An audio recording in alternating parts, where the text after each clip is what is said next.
Subscribe and share my channel Sudarsana. నమస్కారం.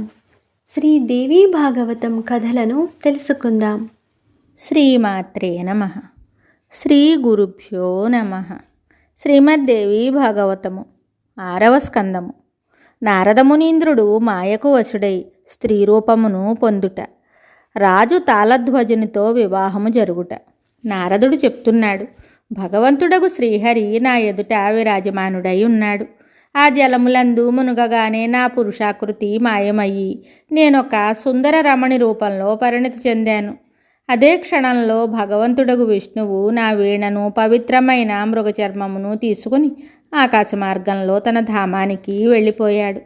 తరువాత సుందరమైన ఆభరణములతో అలంకరింపబడి నేను స్త్రీ రూపమున కాలం గడుపుతున్నాను. ఆ క్షణము నుండి పూర్వశరీర స్మృతి కూడా నా మనస్సు నుండి తొలగిపోవచుండెను. జగత్ప్రభువు భగవంతుడగు విష్ణువు కూడా నాకు జ్ఞాపకం లేడు. అపారమైన అజ్ఞానము నా మనస్సున వ్యాపించింది. మిగులు ఆకర్షణీయమైన స్త్రీ రూపాన్ని పొంది నేను ఆ సరోవరం నుండి బయటికి వచ్చాను. కమలములతో నిండిన శుద్ధ జలములు గల సరోవరం వైపే నేను చూస్తూ ఉన్నాను. స్త్రీ రూపమున మార్పు చెంది నేను ఆలోచిస్తున్నాను. ఇంతలో రాజగు తాళధ్వజుడు ఆకస్మికంగా నా ఎదుటకు వచ్చాడు. అతని వెంట అనేక ఏనుగులు, గుర్రములు, రథములు ఉన్నాయి. ఆయన రథమునందు ఆసీనుడై ఉన్నాడు. యువావస్థలో ఉన్న ఆ రాజు ఆభరణములు ధరించి ఉన్నాడు.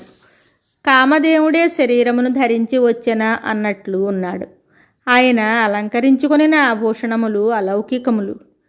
నేను సుందర స్త్రీ రూపంలో ఉన్నాను. నా ముఖమండలము చంద్రుని వలె శోభలొలుకుతోంది.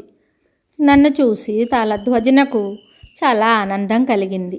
అతడు నన్ను అడిగాడు, కళ్యాణి, నీవెవరవు? ఏ దేవుడు నీ తండ్రి? కాంత, నీ తండ్రియగు సౌభాగ్యమును పొందినవాడు మానవుడా, గంధర్వుడా, ఉరగుడా, రూపయవ్వన సంపన్నమైన అబలవు నీవు. ఎందుకిట్లు ఒంటరిగా తిరుగుచున్నావు? సులోచిని, నీవు వివాహితవా, అవివాహితవా? నిజము తెలుపుము. ఉత్తమ వేణితో శోభిల్లుచున్న సుమధ్యమా, నీవి జలాశయమునందు ఏమి చూస్తున్నావు? కామదేవుని మోహింపచేయు యోగ్యత గల సుందరి ప్రియురాల, నీవు నీ అభిప్రాయమును తెలుపుము. మరాళాక్షి, కృసోదరి, ఒకవేళ నీవు ఇంకనూ కుమారివే అయినచో శ్రేష్ఠుడనగు నన్ను భర్తగా పొంది నా సహయోగమున మనస్సు అభిలషించడి భోగములను పొందుము. ఇందులో ఏమాత్రమూ సందేహం లేదు. నారదుడు చెప్తున్నాడు. ఇట్లు రాజగు తాళధ్వజుడు అడుగగా నేను నా మనస్సులో సమగ్రంగా ఆలోచించాను. తరువాత అతనితో చెప్తున్నాను, రాజా, నేను ఎవరి కుమార్తెనో నిశ్చితంగా ఎరుగను. నా తల్లిదండ్రులెవరో నాకు తెలియదు. ఈ చెరువు దగ్గరకు ఎవరు తెచ్చారో కూడా జ్ఞాపకం లేదు. రాజేంద్ర, నేనేమి చేయుదును? ఎచ్చటకు వెళ్ళుదును? నేను సుఖించు శుభగడియలు ఎట్లు ప్రాప్తించును? నాకే ఆశ్రయమును లేదు. ఈ విధమైన ఆలోచనలు నా మనస్సును వ్యాపించి ఉన్నవి. రాజా, దైవమహిమ అన్నింటికంటా మిన్న. నా పురుషార్థమేదియును పనిచేయుటలేదు. భూపాల, మీరు ధర్మజ్ఞులు. మీ ఇష్టానుసారము చేయుడు. నాకు రక్షకులెవరునూ లేరు. నాకు తల్లిదండ్రులు లేరు. బంధువర్గమును లేరు. తలదాచుకొనుటకు చోటు కూడా లేదు. నేను మీ అధీనురాలిని. నేను చెప్పిన మాటలను వినిన తరువాత ఒకసారి ఆయన నా విశాల నేత్రముల మీద దృష్టి సారించారు. తరువాత తన సేవకులను ఇలా ఆదేశించారు, మీరు వెంటనే ఒక ఉత్తమమగు పల్లకీని తీసుకురండి. దానిని మోయువారిని కూడా తీసుకుని రండి. ఆ పల్లకి మెత్తని పట్టు వస్త్రములతో పరచబడి ఉండవలెను. దాని మీద ఈ సుందరి ఆసీనురాలగును. కోమలమైన పరుపులను పరుచుడు. అది ముత్యాల హారములతో అలంకరింపబడి ఉండవలెను. బంగారుతో నిర్మించిన 4 కోణములు గల ఆ పల్లకి బాగుగా వెడల్పు పొడుగు కలిగి ఉండవలెను.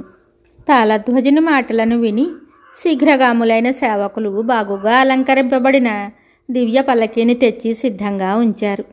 నరేంద్రునకు ప్రియమును చేకూర్చుటకు నేను ఆ పల్లకీనెక్కి కూర్చున్నాను. ఆయన తన భవనానికి నన్ను తీసుకుని వెళ్ళి ఎంతో ఆనందించారు. ఉత్తమ దినము దివ్య లగ్నమును చూసి వైవాహిక విధికి అనుగుణముగా అగ్నిసాక్షిగా నన్ను వివాహమాడారు. ఆ సమయమున నేను పరమ సౌందర్యవతియగు స్త్రీ వేషంలో ఉన్నాను. రాజగు తాళధ్వజుడు ప్రాణముల కంటే కూడా ఎక్కువగా నన్ను ప్రేమిస్తూ ఉన్నారు. సౌభాగ్య సుందరి అని నాకు పేరు పెట్టారు. నాతో రమించు రాజు యొక్క సుఖములకు హద్దులు లేకుండెను. మిగతా కథ తరువాయి భాగంలో తెలుసుకుందాము. శుభం. శ్రీ దేవీ భాగవతం తరువాయి భాగంలో మళ్ళీ కలుద్దాం. నమస్కారం. Subscribe and share my channel Sudarshana.